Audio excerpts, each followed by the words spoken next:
listening to the final episode of Capitol Hills. Yay! So I've talked all about applying for the Honors DC seminar, applying for internships, moving in and adjusting to DC, navigating your internship, and making the most of your time as a student in the Honors DC seminar. However, there are a few more things I'd like to talk about before officially ending this series. The first thing worth talking about here is an issue that doesn't get discussed as much as it should: subleasing. You often hear from study abroad offices that studying abroad can be affordable for everyone.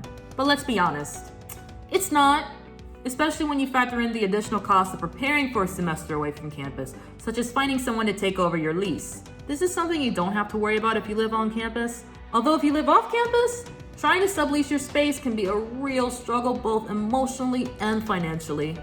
If you can't find someone to sublease your room or apartment for a semester, you'll have to pay rent for the months you're away. That predicament can definitely lead to someone pulling out of an off-campus study program. In addition to that, not every landlord allows their tenants to sublease their spaces.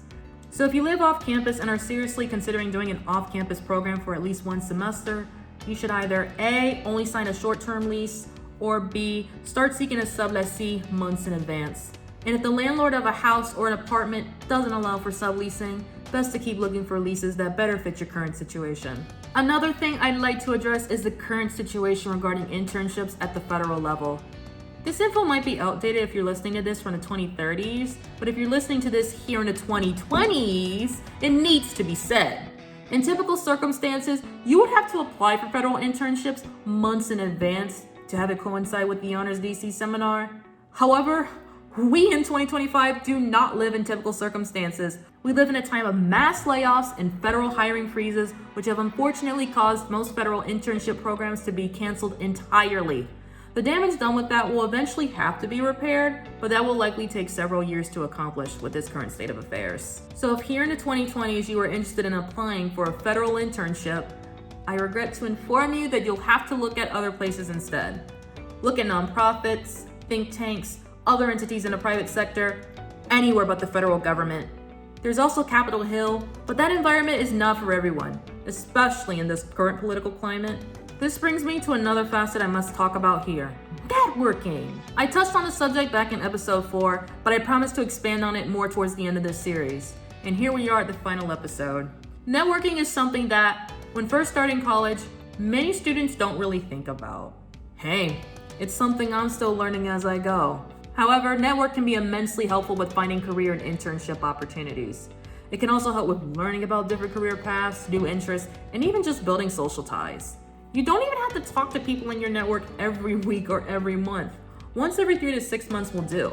And keep in mind that while you can get a job offer quickly through networking, you shouldn't just do it for short-term gain. You should also network thinking about the long-term benefits you'll gain from it. One of them being your reputation for being kind, professional, dedicated to your work, and other things. And that reputation can help with not only leveling up your career, but also with potentially saving your career if you make a grave error.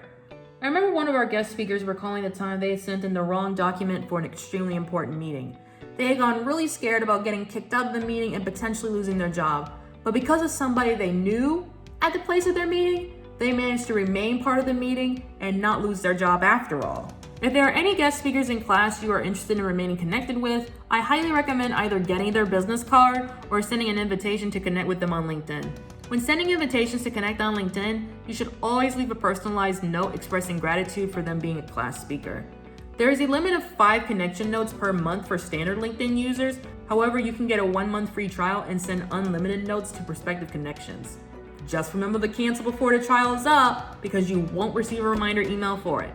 I'll highlight one more thing that I'd like to see covered more in the future, which is how to handle mental health off campus. Because I'm going to be honest, there isn't enough transparency regarding the handling of mental health challenges and illnesses while pursuing an off-campus program, at least not at UNC. If you end up in a case where you need to talk to crisis services, you are unlikely to get through CAPS at UNC because you'll be exempt from paying the student health fee. That fee is what permits students to utilize CAPS in the first place. And I bring this up because if you are a survivor of a severe mental illness, transparency on resources can be pivotal in helping you make it through your off-campus program. Being that the Honors DC seminar is domestic, 988 is still an available resource, but it's still important for there to be a list of resources regarding where to seek mental health support while being out of state for a semester. So throughout the episodes, I've given various tips to help you have a successful semester in DC. But even if you're not applying for the Honors DC seminar right now, there are a couple of things you can do to prepare to embark on that program in the future. 1. Be open to the possibility that your interests change. Even if your interests change in the short term because you find greater interest in a new subject or you just simply want to move away from something you were once interested in, that's totally okay. It's totally standard for your interest to change as you advance through college and your life in general. Previously, I was interested in pursuing an internship with a mental health organization.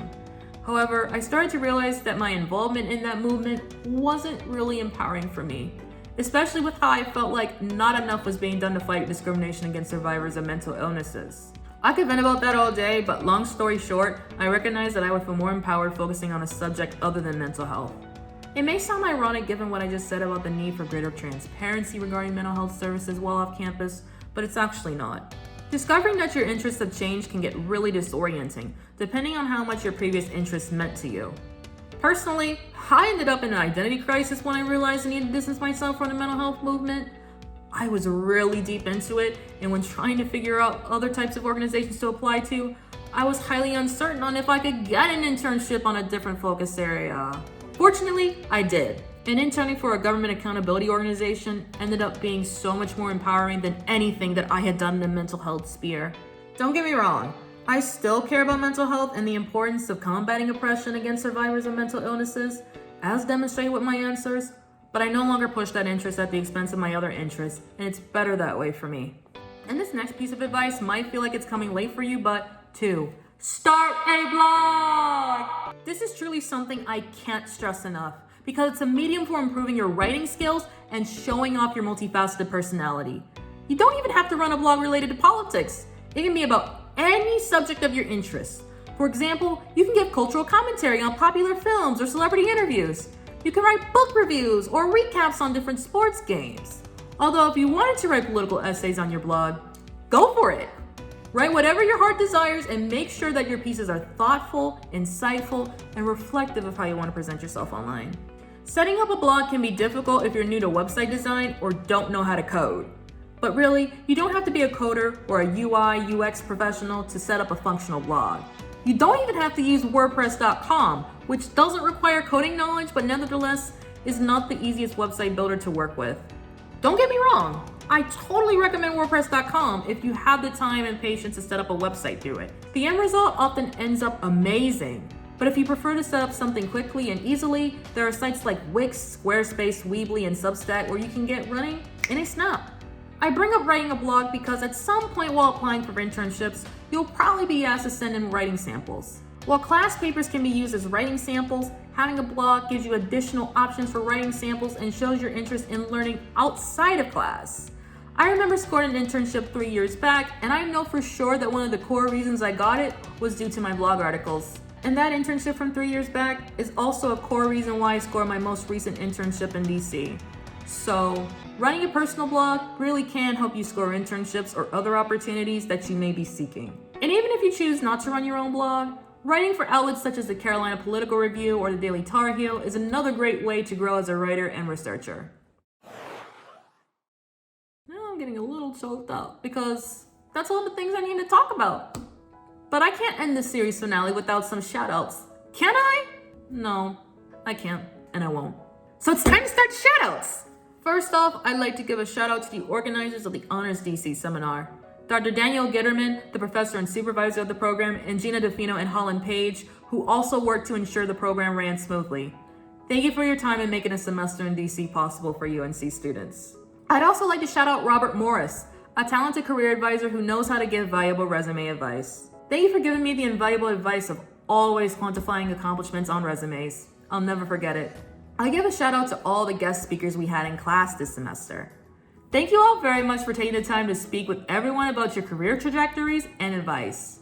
I also extend that shout out to the guest professors we had this semester, particularly Dr. Jennifer Hazen, former Ambassador Barbara Stevenson, Dr. William Ido, and Dr. John Scott. Hearing from all of you made me think about my strengths and weaknesses in a productive way. And Dr. Hazen, your feedback has made me better understand how to approach formal writing. I'll be keeping your advice in mind as I advance my formal writing skills in a variety of settings. I'd also like to shout out the staff members and my fellow intern cohort at Citizens for Responsibility and Ethics in Washington. It was amazing to meet all of you and be part of the powerhouse holding the federal government accountable for its actions. I continue to check your work from afar. I give a special shout out to the two amazing mentors I had this semester, Lauren and Miru. I'm eternally grateful to you two for your mentorship and passion. And another shout out goes to Jenna, who is now working at a different organization, but who I also had the pleasure of working closely with during my first 2 months at Crew. I have to give a shout out to my mother, who pushed me to apply for internships despite my nervousness. Without her, I would not have landed at Crew this past spring semester. I give a shout out to my family, who I always represent wherever I go and who are supportive of my endeavors. And I'd like to shout out myself. I give all the glory to myself for completing the Honors DC seminar, applying for it to begin with, and for putting time and effort into creating this video series. From deciding this series is titled to recording and editing the videos, I'm proud of the work I did with Capitol Hills, and I hope it motivates UNC students to apply for and attend the Honors Seminar for Public Policy and Global Affairs in DC in the future. My final shout out goes to all who have watched this series, including you!